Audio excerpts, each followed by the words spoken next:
Hello, Komal ma'am. Hi, Rupal. Ma'am, as we discussed in the last session, that what is the right time to invest and what are the factors we should consider while investing. So, after Yes. understanding these factors, like who all can invest in mutual funds and how they should go about investing in mutual funds, that would be great if you brief us about the same. Okay. So mutual fund investment is first you understand it's a very easy process, and anybody who is above 18 years of age can invest in mutual fund. So any individual, even the non-individuals can also invest in mutual fund. So any person who is above 18 can invest, whether it is a male, female, senior citizen, all can invest in mutual funds. दूसरा, non individual से मेरा मतलब है कि HUFs हैं, partnership companies हैं, प्रोप्राइटरशिप्स हैं, private limited हैं, ये सभी म्यूचुअल फंड्स में इन्वेस्ट कर सकते हैं. इंडिविजुअल्स में आगे जाके कैटेगराइजेशन आता है कि क्या एनआरआईज इन्वेस्ट कर सकते हैं म्यूचुअल फंड में. डेफिनेटली एनआरआईज भी इन्वेस्टमेंट कर सकते हैं म्यूचुअल फंड्स में. एनआरआईज अपने एनआरआई यानी NRE यानी कि नॉन रेजिडेंट एक्सटर्नल अकाउंट से और NRO non resident ordinary account से, दोनों ही अकाउंट से म्यूचुअल फंड में इन्वेस्टमेंट कर सकते हैं. नॉन इंडिविजुअल्स में कंपनीज जो प्राइवेट लिमिटेड कंपनीज हैं, प्रोप्राइटर्स हैं जो अपने खुद के नाम पे बिजनेस कर रहे हैं, पार्टनरशिप कंपनीज हैं, इवन जो HUFs हैं जिनके कर्ता हैं, उनके आगे को पार्टनर्स हैं, वो सभी इंडिविजुअल लेवल पे और अपने HUF में सभी म्यूचुअल फंड में इन्वेस्टमेंट कर सकते हैं. इसके अलावा माइनर्स भी इन्वेस्टमेंट कर सकते हैं म्यूचुअल फंड में. माइनर्स अपने गार्जियंस के थ्रू इन्वेस्टमेंट कर सकते हैं म्यूचुअल फंड्स में. सो जो बेसिक KYC की रिक्वायरमेंट्स रहती हैं वो माइनर्स के गार्जियंस की ली जाती है. सो आई थिंक रूपल, ये आपके क्वेश्चन को सफाइज करता है कि म्यूचुअल फंड में कौन कौन इन्वेस्टमेंट करते हैं. आगे डिस्कस करते हैं कि म्यूचुअल फंड इन्वेस्टमेंट के लिए लीगल फॉर्मेलिटीज क्या हैं, किस तरह से म्यूचुअल फंड में इन्वेस्टमेंट किया जाता है. तो किसी को भी अगर म्यूचुअल फंड में इन्वेस्ट करना है तो सबसे पहले सेबी ने KYC की गाइडलाइंस इशू की हुई है हर किसी के लिए. सो अगर कोई इंडिविजुअल है तो बेसिक KYC जैसे कि उनका आइडेंटिटी प्रूफ, उनका एड्रेस प्रूफ, ये और साथ में फोटोग्राफ, ये देना पड़ता है. KYC का एक फॉर्म रहता है, उसको भरना होता है. और ID प्रूफ में usually pan card is a compulsory document. Pan card, उनका आधार कार्ड या एड्रेस प्रूफ के लिए उनका पासपोर्ट, उनके बैंक अकाउंट का स्टेटमेंट या फिर वोटर ID कार्ड, आधार कार्ड, ये सभी डॉक्यूमेंट एड्रेस प्रूफ में लिए जा सकते हैं. फोटोग्राफ लगाना रहता है फॉर्म पे. फॉर्म में बेसिक डिटेल्स होती हैं, उनका ईमेल ID, फोन नंबर, ये सभी डिटेल्स भर के हमें सेबी के रजिस्टर्ड ऑफिस में या किसी भी म्यूचुअल फंड के ऑफिस में अपने KYC के डिटेल्स सबमिट करने पड़ते हैं. एक बार KYC हो जाती है उसके बाद आप म्यूचुअल फंड में इन्वेस्टमेंट कर सकते हैं. सिमिलरली जो नॉन इंडिविजुअल्स हैं, कॉर्पोरेट्स हैं, पार्टनरशिप फर्म्स हैं, उनके लिए भी KYC की गाइडलाइंस दी गई हैं. पार्टनरशिप फर्म का पैन कार्ड, उनके पार्टनर्स की डिटेल, उनका पार्टनरशिप फर्म का एड्रेस प्रूफ, ये सभी डॉक्यूमेंट्स लगते हैं और उनका भी KYC होने के बाद म्यूचुअल फंड में इन्वेस्टमेंट किया जा सकता है. म्यूचुअल फंड इन्वेस्टमेंट करने के लिए जब KYC हो जाता है उसके बाद आप म्यूचुअल फंड में इन्वेस्टमेंट कैसे करेंगे, उसके 2-3 तरीके हैं.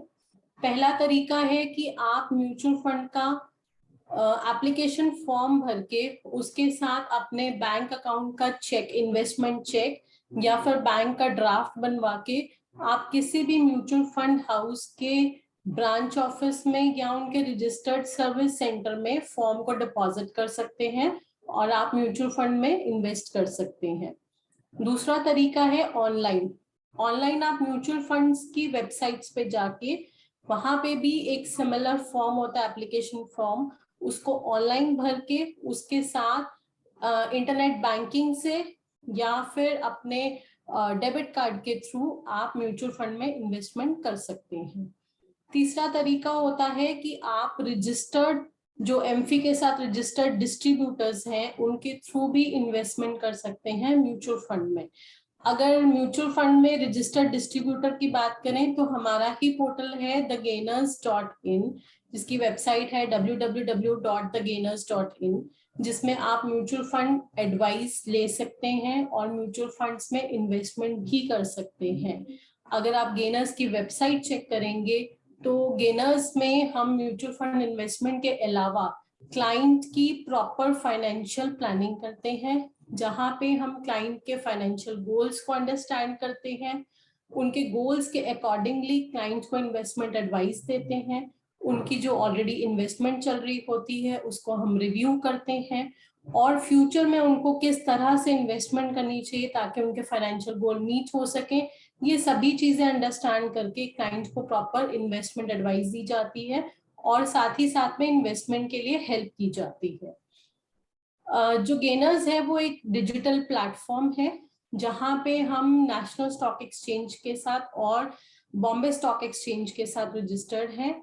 ऑनलाइन प्लेटफॉर्म में इन्वेस्टमेंट करने के लिए क्लाइंट की एक ऑनलाइन आईडी क्रिएट की जाती है नेशनल स्टॉक एक्सचेंज पे। उसके लिए भी सिमिलर केवाईसी के डॉक्यूमेंट्स रिक्वायर्ड रहते हैं, क्लाइंट का पैन कार्ड, उनका आधार कार्ड या कोई भी और एड्रेस प्रूफ, उनका फोटोग्राफ, जिस बैंक अकाउंट से वो इन्वेस्टमेंट करना चाहते हैं उस बैंक अकाउंट का चेक, ये सारी डिटेल्स चाहिए। उसके अलावा कॉमन डिटेल्स चाहिए, उनका नॉमिनी कौन रहेगा, उनके मदर का क्या नाम है, उनकी date of year, place of birth कहाँ है, ये बेसिक डिटेल्स लेके क्लाइंट की आईडी क्रिएट की जाती है। उनके ईमेल पर एक मेल जाती है नेशनल स्टॉक एक्सचेंज से जहां पे वो अपनी सारी डिटेल्स कंफर्म करके अपनी आईडी कंफर्म करते हैं। सो गेनर्स पर भी हम क्लाइंट की सारी इन्वेस्टमेंट ऑनलाइन कराते हैं। गेनर्स पर जो इन्वेस्टमेंट की जाती है काफी ट्रांसपेरेंट वे से की जाती है। क्लाइंट की सारी डिटेल्स, क्लाइंट को एक लॉगिन आईडी प्रोवाइड किया जाता है गेनर्स की वेबसाइट पे, जहां पे वो लॉगिन करके अपना म्यूचुअल फंड का पूरा डिटेल्स देख सकते हैं कि उनके कौन कौन से म्यूचुअल फंड में इन्वेस्टमेंट की गई है, उनका क्या करंट वैल्यू है, कब इन्वेस्टमेंट की गई थी, पूरा का पूरा स्टेटमेंट आप गेनर्स के अपने लॉगिन आईडी पे व्यू कर सकते हैं। और जितनी भी ट्रांजैक्शंस होती हैं वो सभी जो है ट्रांजैक्शंस क्लाइंट के ईमेल आईडी पर जाती हैं और क्लाइंट को उस ईमेल से अपनी सभी ट्रांजैक्शंस को अप्रूव करना होता है। सो काफी ट्रांसपेरेंट सिस्टम बनाया गया है गेनर्स पे, जहां पे क्लाइंट्स बड़े ही इजीली म्यूचुअल फंड में इन्वेस्टमेंट कर सकते हैं। सो रूपल ये तरीका है क्लाइंट्स के, जो हम म्यूचुअल फंड में इन्वेस्टमेंट करना चाहते हैं वो इस तरीके से अपने म्यूचुअल फंड में इन्वेस्टमेंट कर सकते हैं। Thank you ma'am. Just wanted to know, जब हम गेनर्स में इन्वेस्ट कर रहे हैं या वेबसाइट चेक कर रहे हैं तो अगर कोई क्वेरी होती है तो फिर हमें एक पर्टिकुलर पर्सन एक्सपर्ट असाइन किया जाता है या हमें खुद से इन्वेस्टमेंट या डॉक्यूमेंट चेक करने होते हैं? जी, तो गेनर्स पर आपकी हेल्प के लिए फाइनेंशियल एडवाइजर्स रहते हैं जो आपकी रिक्वायरमेंट्स को अंडरस्टैंड करते हैं और आपकी रिक्वायरमेंट के अकॉर्डिंगली आपको गाइड करते हैं। आप गेनर्स पे अपना आईडी जब क्रिएट करते हैं तो आप अपने डॉक्यूमेंट्स फाइनेंशियल एडवाइजर को शेयर कर सकते हैं। वो आपकी आईडी क्रिएट करके जब आपके पास मेल आएगा नेशनल स्टॉक एक्सचेंज से, उस मेल के अंदर आपने जो भी अपने डिटेल्स दिए हैं वो सब वहां पे मौजूद रहेंगे। उनको आप चेक करके उस ईमेल को ऑथराइज करेंगे तभी आपकी आईडी क्रिएट होगी, और जब आपकी आईडी क्रिएट होगी, एक्टिवेट होगी नेशनल स्टॉक एक्सचेंज के सिस्टम पर, उसके बाद ही आप इन्वेस्टमेंट को लगा सकेंगे। तो आपकी हेल्प करने के लिए आप गेनर्स की हेल्पलाइन पे कॉल कर सकते हैं और वहां पे फाइनेंशियल एडवाइजर्स आपकी हेल्प करने के लिए आपको फोन पर या जूम मीटिंग पर आपको प्रॉपरली असिस्ट करेंगे, आपकी फाइनेंशियल प्लानिंग के लिए भी और फर्दर इन्वेस्टमेंट्स के लिए भी। और भी कोई आपकी क्वेरीज हो तो वो भी आप फाइनेंशियल एडवाइजर से रिजॉल्व कर सकते हैं। Okay ma'am, thank you so much for the information. Welcome Rupal.